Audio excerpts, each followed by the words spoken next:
నువ్వు నా ఇంట్లో ఉంటే జరగబోయే నా కొడుకు పెళ్లికి పెద్ద అడ్డమవుతావు. వెళ్ళిపో.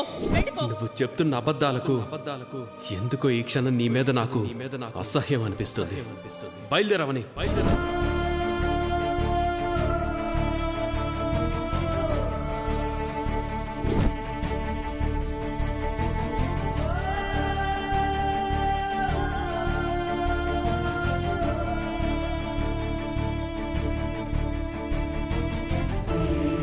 పిన్ని, అమ్మా, పిన్నొచ్చింది.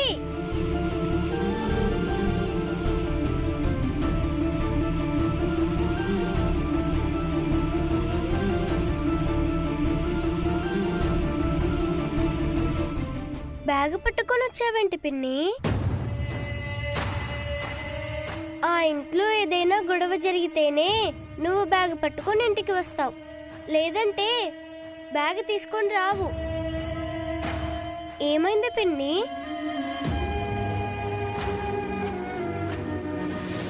మెళ్ళోని తాళి పొరపాటును కూడా ఎవరికంట పడకూడదని దాచుకునేదానివి. ఈరోజు బయట వేసుకున్నావేంటి?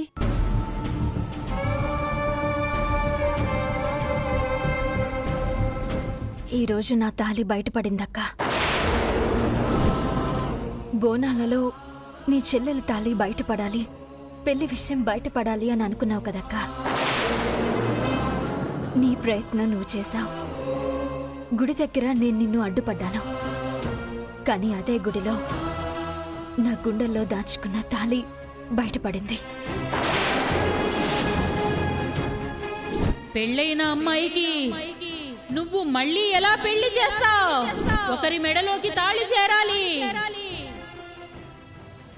మరొకరి మెడలోకి తాళి ఎప్పుడో చేరింది.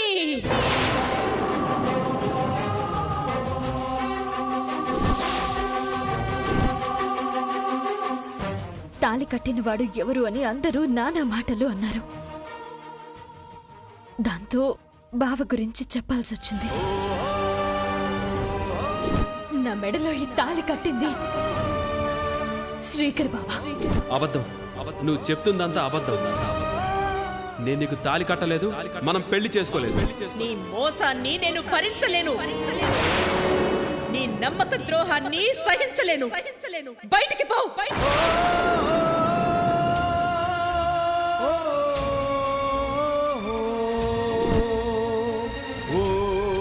తాళి బయటపడింది, నేను బయటపడ్డాను. గతాన్ని మర్చిపోయిన నా భర్త అందరితో కలిసి నన్ను నానా మాటలు అన్నాడు. తాళి బయటపడిన రోజున నాకు న్యాయం జరుగుతుందనుకున్నాను గాని ఇలా అన్యాయం జరుగుతుందని అనుకోలేదు. శ్రీకర్ నిహారికల పెళ్లికి ఇంకా 3 రోజులే ఉంది. 3 ముళ్ళు వేయించుకున్న నువ్వు 3 రోజుల ముందు ఆ ఇంటి నుంచి ఇంటికొచ్చావు. ఇప్పుడు నీ పరిస్థితి ఏంటి? తాళి బయటపడిన రోజున కోడలుగా నీకు అద్భుతమైన గుర్తింపు దొరుకుతుందని ఎన్నో ఊహించుకున్నావు. చివరికి నీకు పట్టిన గతి ఇదా? అసలు ఎంత దారుణం ఇది! నీకు న్యాయం జరగాలంటే నేను ఏడుస్తూ కూర్చోకూడదు. నాతో పట్రా. ఎక్కడికక్కా? పోలీస్ స్టేషన్కి. పోలీస్ స్టేషన్ కా? ఎందుకక్కా? ఆ కుటుంబం మొత్తాన్ని కటకటాల వెనక్కి పంపించడానికి.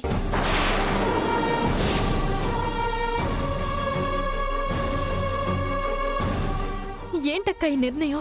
ఏ పిచ్చిదానా, నువ్వింకా వాళ్ళ గురించి మంచితనంతో ఆలోచించావంటే నీ జీవితం సర్వనాశనం అయిపోతుంది. ఇప్పటి వరకు నువ్వు చేసిన త్యాగాలు చాలు, అనుభవించిన నరకం చాలు. నిన్ను రోడ్డున పడేసిన వాళ్ళని నేను రోడ్డు కీడ్చకుండా వదలను. వెళ్తావురా? అక్క, బావకు గతం గుర్తుకు రానంత వరకు మనం ఎక్కడికి వెళ్ళినా నా సమస్యకు పరిష్కారం దొరకదక్కా. బాబాయ్కి గతం గుర్తుకు రాకపోవటం వల్లనే కదా నిన్ను పెళ్లి చేసుకోలేదని చెప్పాడు. అయితే నేనొక పంచేనా పిన్ని? ముక్కు పుడక దొంగిలించావన్న నింద నీ మీద పడకుండా అమ్మవారి గెటప్లో వెళ్ళి ఆ నిహారిక ఆంటీని భయపెట్టినట్టు ఇప్పుడు కూడా అమ్మవారి గెటప్లో వెళ్ళి అందరినీ భయపెట్టనా? ముఖ్యంగా బాబాయ్ని. బాబాయ్ నిన్ను గుర్తుపట్టేలా భయపెడతాను. అప్పుడు బాబాయ్ నీ దగ్గరకొచ్చి నువ్వే నా భార్యవని చెప్పి నిన్నింటికి తీసుకొని వెళ్తాడు. అలా చేయమంటావా? చెప్పు పిన్ని, నీకోసం నేను ఏదైనా చేస్తాను.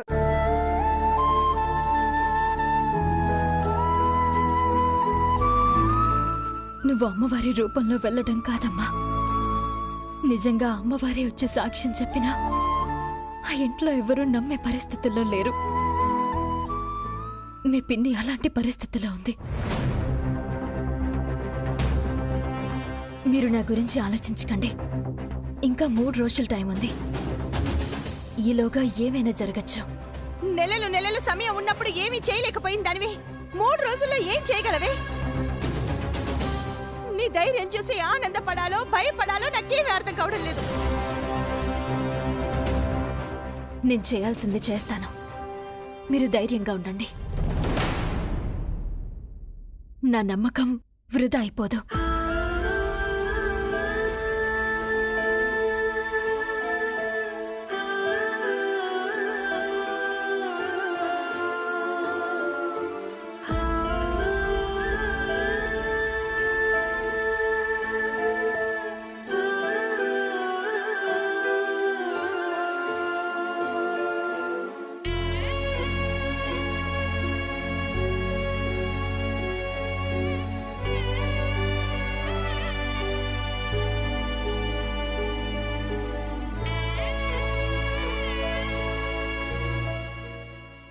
నేను అవినిని. మీతో ఒక ముఖ్యమైన విషయం మాట్లాడాలని ఫోన్ చేశాను.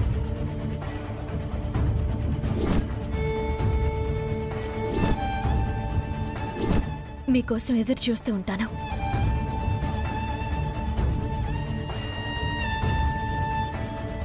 నా భర్త నా నుంచి ఎలా దూరం అవుతాడో నేను చూస్తాను.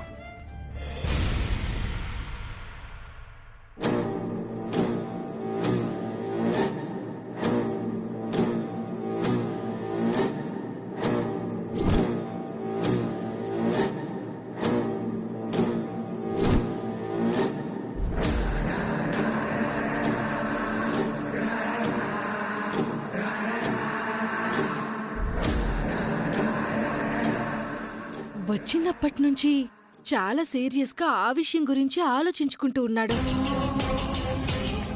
మనల్ని ఒక్క మాట కూడా అనటం లేదు. ఇంట్లో ఎలాంటి డ్యామేజ్ చేయటం లేదు. వీడు ఎప్పుడు ఎలా ఉంటాడో అస్సలు అర్థం కావటం లేదు. ఒక్కసారిగా ఆటం బాంబు పేలినట్టుగా బ్లాస్ట్ అవుతాడు.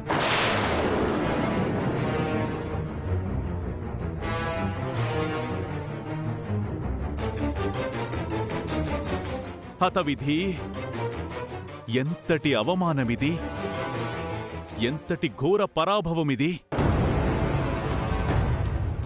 దుబాయి నుంచి ఇండియాకు నేను ఏల రావలే, వచ్చి తినిపో.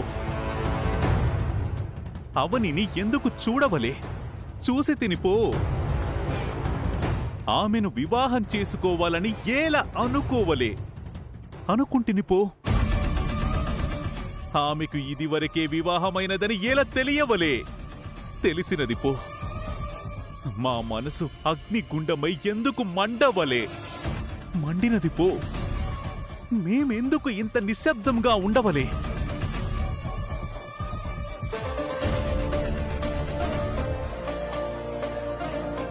తమ్ముడు, నీ బాధను మేము అర్థం చేసుకోగలం. జరిగిందేదో జరిగిపోయింది. ఇంకా అవని గురించి మర్చిపో. నీకున్న అందానికి డబ్బుకి అవని లాంటి వాళ్ళు 100 మంది దొరుకుతారు. అవని లాంటి వాళ్ళు దొరుకుతారు గాని అవని దొరకదు కదా. ఇంక నువ్వు అవన్నీ మర్చిపోవడం మంచిది బామర్ది. అబ్బా, ఎంత సింపుల్గా చెప్పావు బావా. మీరు ఇంత ధైర్యంగా నాతో ఎందుకు మాట్లాడుతున్నారో నేను చెప్పనా? అవనికి పెళ్ళైందన్న విషయం తెలిసిన తర్వాత నేను కత్తి పట్టుకుని మీ గొంతులు కొయ్యలేదు, గన్ పట్టుకుని మీ తలలో బుల్లెట్స్ దించలేదు. అదేగా మీ ధైర్యం? అది కాదు తమ్ముడు. ఇంకొక్క మాట మాట్లాడారంటే ఇద్దరిని చంపేసి నట్టింట్లో సమాధి చేసేస్తాను. అవనికి పెళ్ళైంది. అవని మెడలో తాళుందని ఆ తాగుబోతు నరసింహంగాడు చెప్పిన మాటలు నేను గనక వినుంటే ఇంతకాలం పెళ్ళైన అమ్మాయి చుట్టూ గానుగెద్దులా తిరిగేవాణ్ణి కాదు. అవనిని చేసుకున్నది శ్రీకర్ అని కాసేపంటారు, శ్రీకర్ కాదని కాసేపంటారు. ఇప్పటి వరకు అవని మొగుడెవరో క్లారిటీ రావడం లేదు. కూతురుతో కలిసి ఇంత డ్రామా ఆడతారా? అది కూడా నా గురించి తెలిసి కూడా నన్ను మోసం చేస్తారా? ఇలాంటివి నేనెప్పుడు ఫేస్ చేయలేదు. నేను అనుకున్నది, నేను కావాలనుకున్నది బలవంతంగా సాధించుకోవడం తప్ప మోసపోవడం నా హిస్టరీలోనే లేదు. ముల్లును ముల్లుతోనే తీయాలి, వజ్రాన్ని వజ్రంతోనే కొయ్యాలంటారు కదా. నేను కూడా మోసాన్ని మోసంతోనే జయిస్తాను. అవనితో నా పెళ్లి ఆగిపోయే పరిస్థితి వచ్చింది కాబట్టి ఇప్పుడు నా తక్షణ కర్తవ్యం ఏంటంటే నిహారిక పెళ్లి శ్రీకర్తో జరగకుండా ఆపడం. రే, అంత పని చేయకురా. నిహారిక భరించలేదురా, అదేమన్నా చేసుకుంటుందిరా. వికాస్ అంటే? నీకు దండం పెడతాను. నిహారిక మాత్రం తాను ఇష్టపడిన వాడిని చేసుకుని సంతోషంగా ఉండొచ్చు, నేను మాత్రం దేవదాసుల చేతిలో సీసా పట్టుకుని తిరగాలా? ఇప్పుడే వేదవతింటికి వెళ్ళి నిహారిక ఎలాంటిదో, నిహారిక అలవాట్లు, తన కల్చర్, అన్ని విషయాలు అందరి ముందు బయట పెట్టేస్తాను. వికాస్ వద్దు వికాస్, నీకు దండం పెడతానురా, వద్దు. నా పెళ్లి జరగనప్పుడు వాళ్ళ పెళ్లి జరగకూడదు. ఇది నా సిద్ధాంతం. జాతకం కలిసిన కోడల్ని దేవత అంటూ నెత్తిన పెట్టుకున్నారు కదా. దేవత కాదు, మీ ఇంటికి పట్టిన దయ్యం అని నిహారిక గుట్టంతా బయట పెట్టేస్తా. బామర్ది, వద్దు బామర్ది, నా మాట విను. వికాస్ వద్దురా, నా మాట వినరా. బామర్ది. వికాస్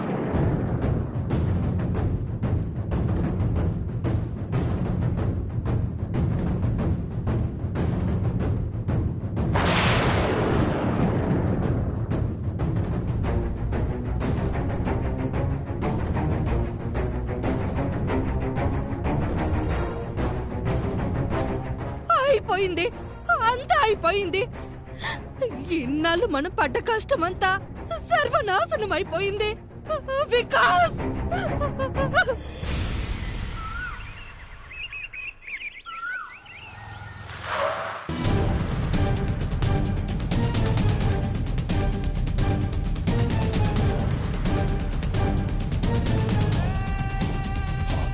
నిహారిక, డ్రాగన్ ఎంటర్ అయింది.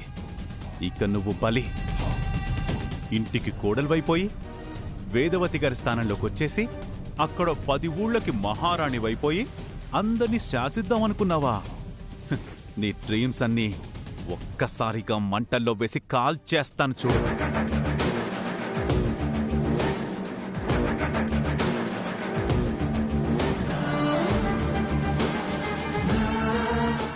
ఆల్ ఫ్యామిలీ మెంబర్స్ అందరూ ఒకసారి బయటికి రండి.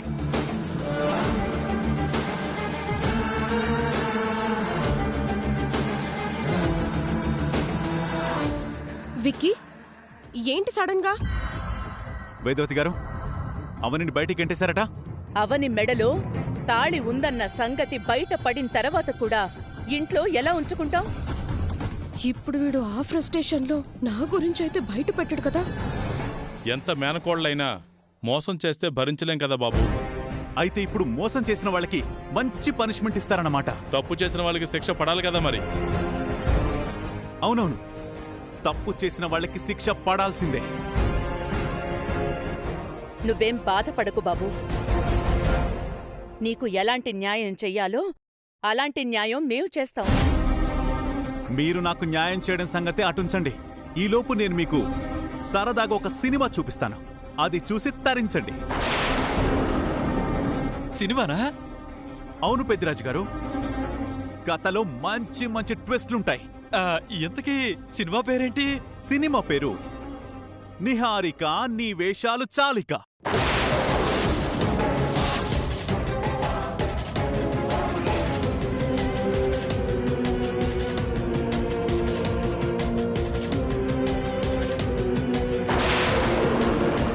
ఇదేదో నిహారిక గురించే పెట్టినట్టుంది. Yes, Vikas entertainments production number 1, Niharika నీ వేషాలు చాలిక. క్యాప్షన్ వచ్చి దొరికిపోయావుగా. ఏమైంది బ్రో? ఎందుకు విచిత్రంగా మాట్లాడుతున్నావు? విక్కీ, మనం తర్వాత మాట్లాడుకుందాం. నువ్వు ముందు ఇంటికి బయలుదేరు. నా కథలో మెయిన్ క్యారెక్టర్ నువ్వే. ఎందుకు టెన్షన్ పడతావు? కూల్. అందరికీ కలిపి చెప్తాను, జాగ్రత్తగా వినండి. వికాస్ బ్రో, నీ సినిమా కథని నేను చెప్తాను. వాట్? అవును బ్రో. ఏంటి జోకా? No, very serious. ముందు నీ కథలోని మెయిన్ క్యారెక్టర్ అయిన నిహారిక గురించి చెప్తాను. నిహారిక మంచిది కాదు, బ్యాడ్ క్యారెక్టర్. నిహారిక పబ్బులకి వెళ్ళేది, డిస్కోటెక్కులకు తిరిగేది, అవునా? నిహారికకి ఎప్పుడూ ఫ్రెండ్స్తో బలాదూర్ తప్ప మరో పనుండేది కాదు. ఎప్పుడూ చీరల్లో కాకుండా పొట్టి పొట్టి బట్టలు వేసుకునేది. నిహారికకు సంప్రదాయాలు, ఆచారాలు, పద్ధతులు ఏవీ తెలియవు.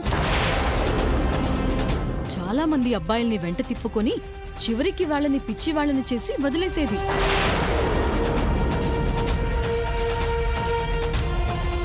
అంతేకాదు బాబు, నిహారిక జాతకం అడ్డు పెట్టుకుని మా ఇంట్లోకి ఎంటర్ అయ్యింది. మమ్మల్ని అందర్నీ మోసం చేసి శ్రీకర్నే చేసుకుందాం అనుకుంది. నా భార్య వేదవతి స్థానంలోకి వచ్చిన తర్వాత నిహారిక అసలు రూపం చూపిస్తుంది. చెప్పాల్సిన లక్షణాలన్నీ అందరూ చెప్పేశారు. నాది నా కూతురిది కూడా సేమ్ ఫీలింగ్. వికాస్ బ్రో, నువ్వు చెప్పాలనుకున్న సినిమా కథ ఇదే కదా? అవును బ్రో, నేను చెప్పాలనుకున్న ప్రతి విషయం అక్షరం కూడా తేడా లేకుండా మీరందరూ చెప్పేశారు. నువ్వు వస్తావు, ఇలాగే చెప్తావని మా నిహారిక మాతో ముందే చెప్పింది వికాస్.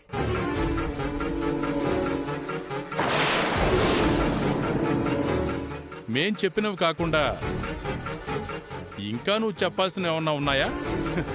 మొత్తం చెప్పేసిన తర్వాత ఇంకా చెప్పడానికేముంది? నిహారిక గురించి ఇంత తెలిసిన తర్వాత కూడా మీరింట్లోనే పెట్టుకుంటారా? శ్రీకర్ నుంచి పెళ్లి చేసి ఇంటి కోడల్ని చేసుకుంటారా? ఎట్టి పరిస్థితుల్లోనూ పెళ్లి క్యాన్సిల్ కాదు. నిహారికకు మామయ్యకు పెళ్లి జరిగి తీరుతుంది. మీరందరూ చాలా తెలివైనోళ్ళని నేను చాలా ఊహించుకున్నాను. మీరింత అమాయకులేంటండి బాబు? నిహారిక మీతో ఏవైతే చెప్పిందో అవన్నీ నిజాలు. అసలు అదే నిహారిక ఒరిజినల్ క్యారెక్టర్. అవనితో పెళ్లి క్యాన్సిల్ అయిందన్న బాధలో నువ్విలాగే మాట్లాడతావని చెప్పింది బాబు. ఇలా సెట్ చేసావా నిహారిక? సెట్ చేయడం ఏంటి బాబు? నిహారిక మా దగ్గర చెప్పింది నిజమే కదా. ఇష్టపడిన అమ్మాయిని పెళ్లి చేసుకోలేకపోతున్నామనే బాధ నీకు చాలా ఎక్కువ ఉంటుంది. అదేం తప్పు కాదులే. విక్కీ, అవని కాకపోతే అవని లాంటి అందమైన అమ్మాయి నీకు మరొకరు దొరుకుతారు. నువ్వేం బాధపడకు. బాధలో నా గురించి పిచ్చి పిచ్చి స్టేట్మెంట్స్ చెయ్యకు. ఎందుకైనా మంచిది ఒకసారి డాక్టర్ దగ్గరికి వెళ్ళి చెక్ చేయించుకో. నన్ను డాక్టర్ దగ్గరికి వెళ్ళమంటున్నారంటే నన్ను ఒక పిచ్చోడు కింద లెక్క కట్టేశారు. ఇక నేను ఏం చెప్పినా వేస్టే.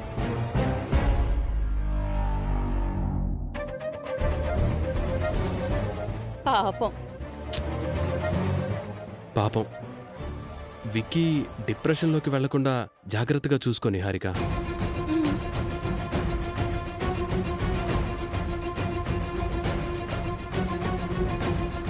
వికాస్ని చూస్తుంటే పాపం నిజంగానే జాలనిపిస్తోంది. ఇదిగో నీ ఒరిజినల్ క్యారెక్టర్ గురించి చెప్పినా ఎవరూ నమ్మే పరిస్థితిలో లేరు.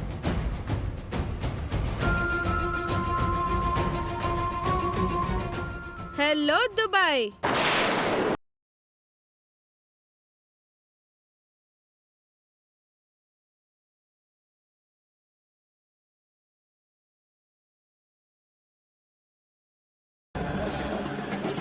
నా మీద పై చేయి సాధించేసరికి విక్కీ అనే పిలుపు దుబాయ్ అయిపోయిందనమాట. అంతేగా మరి. బానిసలుగా ఉన్నప్పుడే భయపడతాం. బానిస సంఖ్యలు తెగిపోయిన తర్వాత అన్నీ మారిపోతాయి. నువ్వు నన్ను కోలుకోలేని దెబ్బ కొడదాము అని వచ్చావు. తిరిగి నేను కొట్టాను. ఎలా ఉంది? మయసభలో జరిగిన అవమానానికి దుర్యోధనుడు రెచ్చిపోయినట్టు నేను కూడా మీ అమ్మా నాన్నల ముందు తెగ రెచ్చిపోయాను. ఇక్కడికొచ్చి నీ పెళ్లి క్యాన్సిల్ చేద్దామనుకున్నాను. కానీ నువ్వు రివర్స్ గేమ్ ఆడతావని అస్సలు అనుకోలేదు. నేనెప్పుడు ఇంతే దుబాయ్. ఆట నాకు ఫేవర్ గా జరగడం లేదనుకో, వెంటనే ఆటని మార్చేస్తాను. నువ్వు ఏ ప్లాన్ తో వస్తున్నావో గౌతమి నాకు ఫోన్ చేసి చెప్పింది.